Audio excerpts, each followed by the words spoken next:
Hey, how's it going, everybody? My name is Sockbot, and today we are talking about Game Builder Garage. And I made a quick reaction video right when this was first announced, and I had a little bit of information to go off of there. But since then, I've been playing the game for about a week now. I managed to squeeze quite a few hours out of it and get past all the tutorials and really dig into what the game actually is as of right now. In terms of the creation aspect, it's pretty exciting, and in terms of the play aspect, it's pretty concerning. So we're going to do a little bit of a discussion type video. I'm going to go through some of the games that you've probably seen online but maybe haven't actually heard someone that's played them talk about them yet.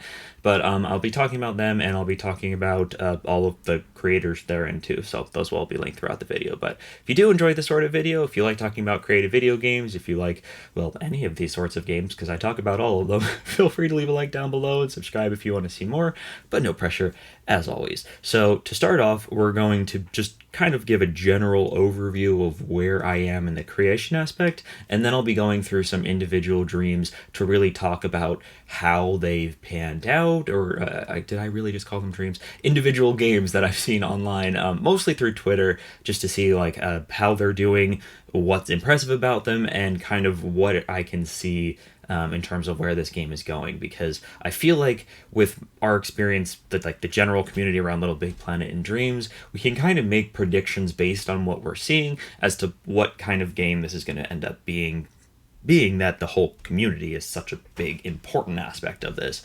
But yeah, let's start off with all of the creation aspects. So I've gone through almost all of the tutorials, all of the ones that are necessary to get to the actual game, which are not that many, but a good hour and a half, and that's kind of where I wanted to start.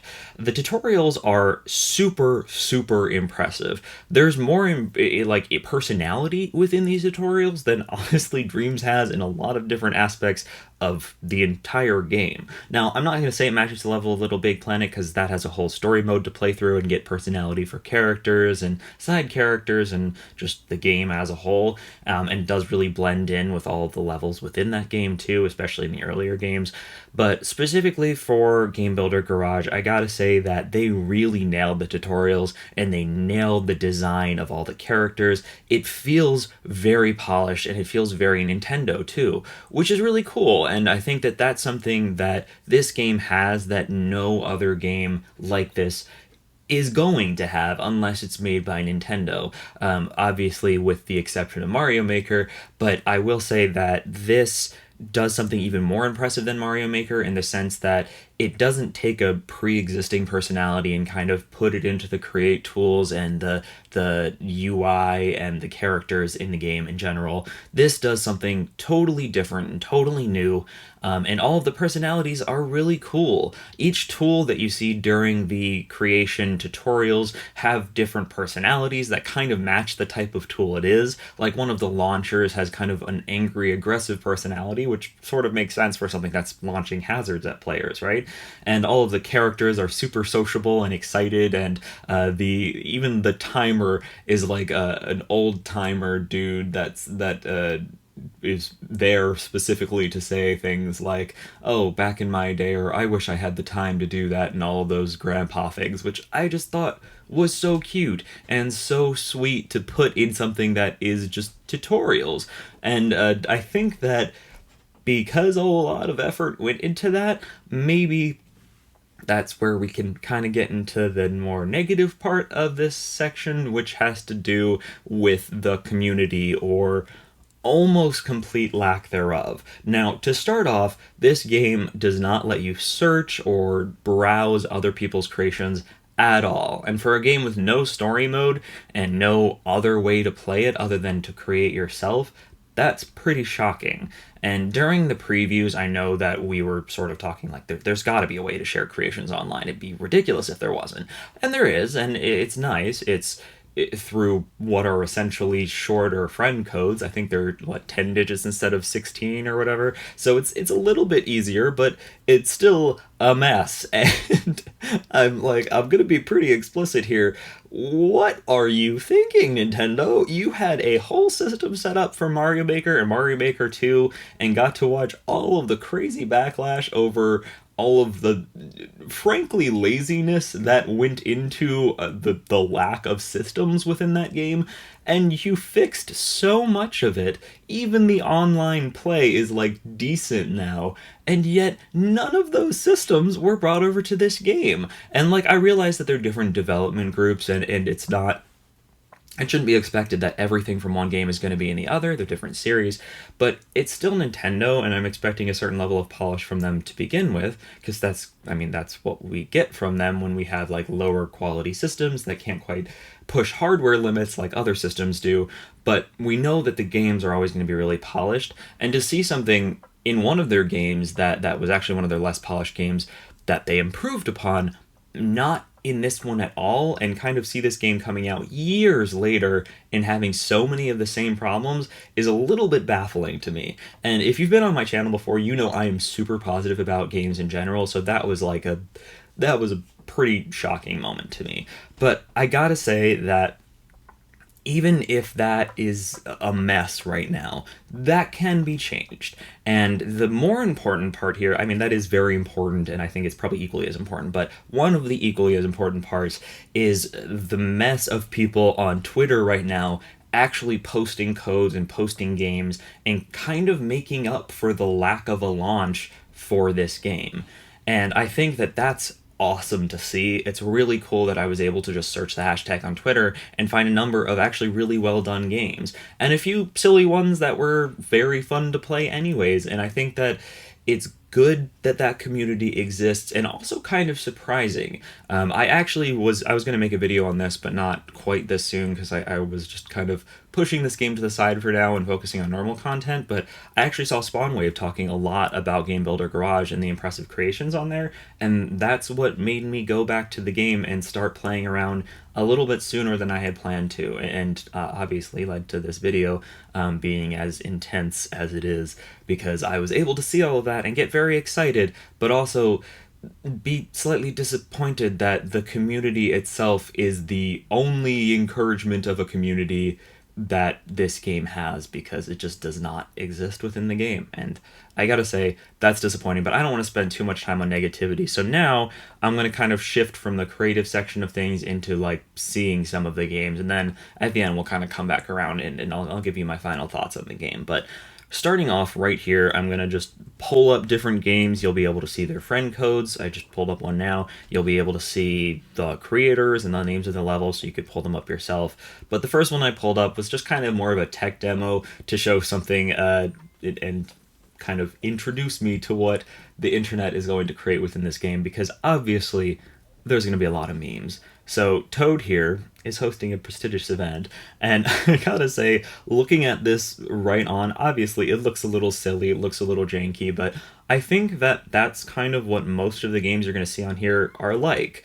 As of right now, you can play around with the tools, you can play around and create different levels and games, but the textures that you create for the simple blocks and the simple barriers that you can make in create mode need to be textured using this sort of pixeled look. And there are other textures that exist that aren't as pixely, and you can definitely create textures that don't look too pixely if you use a lot of straight lines.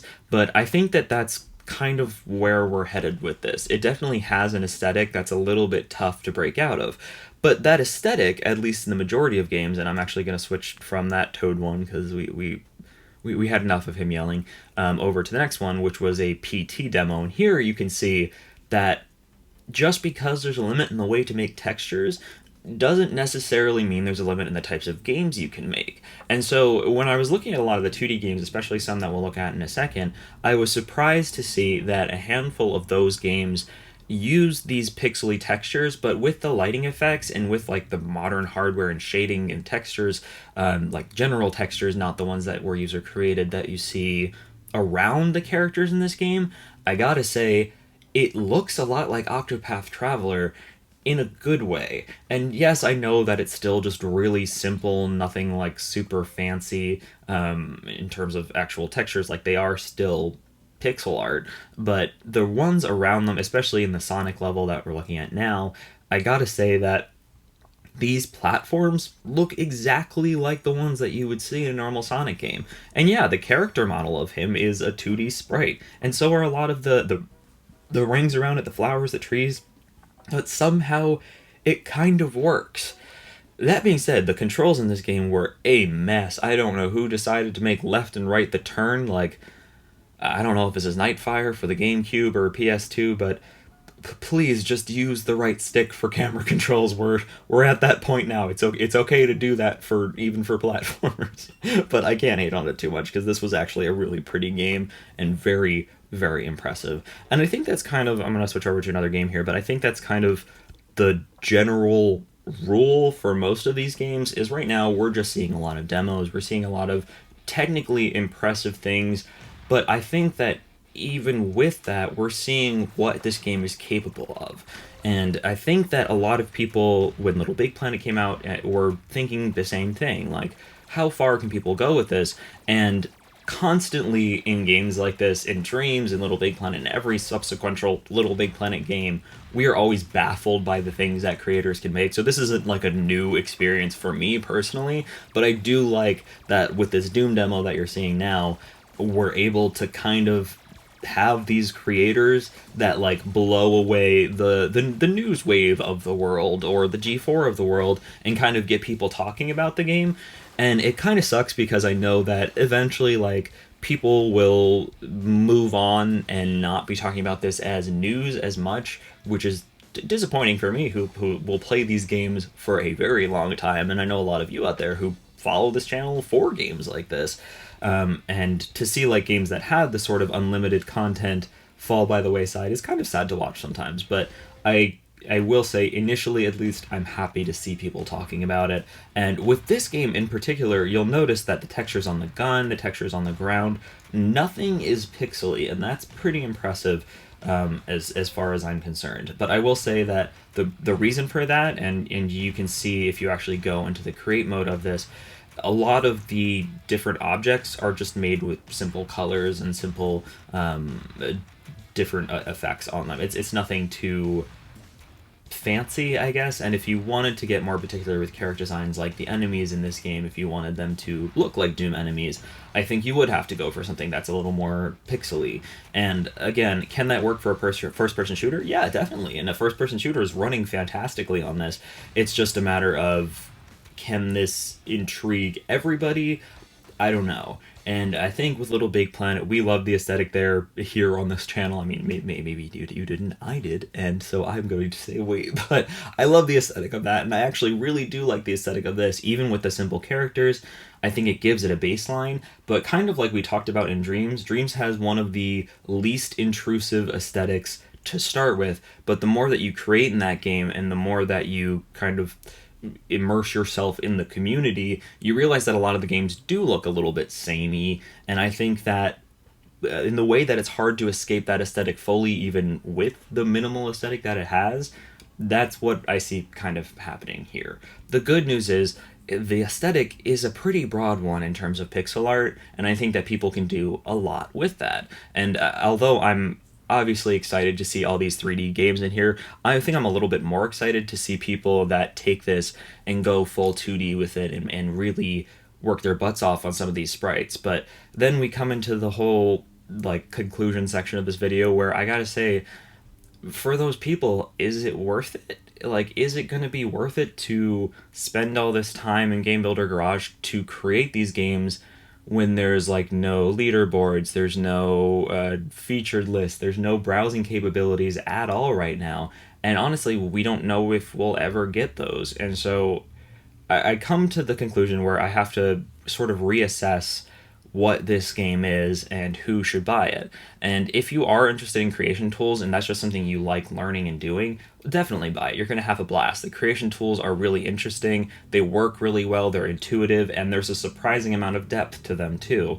The amount of options you have, they include variables, which Little Big Planet didn't even have, and a number of other things that I haven't even fully grasped the concepts of yet. And this is coming from someone that's worked in these games since I was like 9, actually probably earlier than that with Stagecraft. But it's impressive to see the depth that you can get there, and if you like these kinds of games, you're gonna have fun creating. But I know that a lot of people comment on my videos and mention on the Reddit, especially for Dreams, that it's frustrating to create stuff when you don't have a community around you to sort of support you. And it's easy to have one of those if you're just releasing them and people are browsing and end up playing your game regardless. Like if you release a game on Little Big Planet or Dreams, a few people are going to play and you'll probably get a comment or two, regardless of what you put out. But when there's no browsing options at all, that's not really an option for you, and that's going to turn a lot of people off. So going back to me kind of reassessing what this game is and who it's for, I got to focus on what's here and what I should expect in the future. And I can't really say what's going to happen from here. I think they'll release a browse feature, but assuming that they don't, worst case scenario, this game is still an amazing learning tool for anybody that is just getting into game creation, that really wants to understand how logic systems work and kind of get a base level of that before taking any formal classes or any online classes or YouTube tutorials on Unity or any of the major game engines. But I think that for younger people or even for older people who haven't played Little Big Planet or Dreams, this is a good place to get in because these tutorials are hands down the most intuitive and the most explanatory tutorials that I could find and that I've played through myself. I think that the workshop in Little Big Planet 3, or was it 2? I think it was Little Big Planet 3, was close in the way that it did a really good job of teaching people things. But this is just a system that is way closer to how game design actually works. And so if you're using it as a tool, as a learning tool for like your kid or for yourself, I think that it's going to serve that purpose very well. And it's definitely going to get a lot of kids who just have a switch into game design. And I know that as a kid, I didn't have the ability to get all of these extra RPG Maker games for like the PS2 because I didn't have a PS2 at the time. So I know a lot of people that are out there that are younger than me are not going to be able to get Little Big Planet or not be able to get Dreams because they don't have a PS4 or a PS3. And so for them, this is going to be a great introduction to this type of game. And because of the Twitter community, not because of the game itself, but because of the Twitter community, hopefully if you put in the effort, you'll be able to find a lot of games as time goes on. I think there's already a subreddit starting, but there's a few of them, so we'll see which one actually catches on. But I will definitely keep updated on this game. As for now, I'm definitely going to keep playing it for a little bit, but it's more of a hobby at this point. I don't think that I'll be showing major creations off on this channel, unless you guys want that, or unless we kind of see where this goes from here. But definitely impressive. Like I said, I think the game's great for people that want to learn game design for the first time, people that want to kind of test what logic is like in a video game without actually having to like learn languages and stuff, coding languages, or for people that just really enjoy game creation tools that want to try out a new one and kind of see where it goes, like me. And I think that both of those groups of people are going to have a great time. If you are just a player that loves to play on Little Big Planet or Dreams for the unlimited stream of content, I can't recommend this game to you because you can find that content online. You can surely find it on Twitter, but you're also going to have to play an hour and a half of tutorials that might be kind of annoying to you, or more importantly, you might just not enjoy the lack of games so far, and the fact that, well, Nintendo clearly is not doing a great job of supporting or creating a community around it. But again, totally up to y'all. Let me know what you guys think about this game. If you've bought it, definitely let me know what you think, because I know there's a lot of reviews out there that don't really know what this game is and aren't really taking any time to figure that out. So I hope that you guys were able to understand where I'm coming from this video and kind of what kind of game it is after my very lengthy explanation. But regardless, thank you so much for watching. Again, let me know what you guys think about this in the comments down below. Like the video, subscribe if you want to see more. No pressure as always. All that YouTube stuff, but have a wonderful day. I'll talk to you guys in the next video. But for now, goodbye, everybody.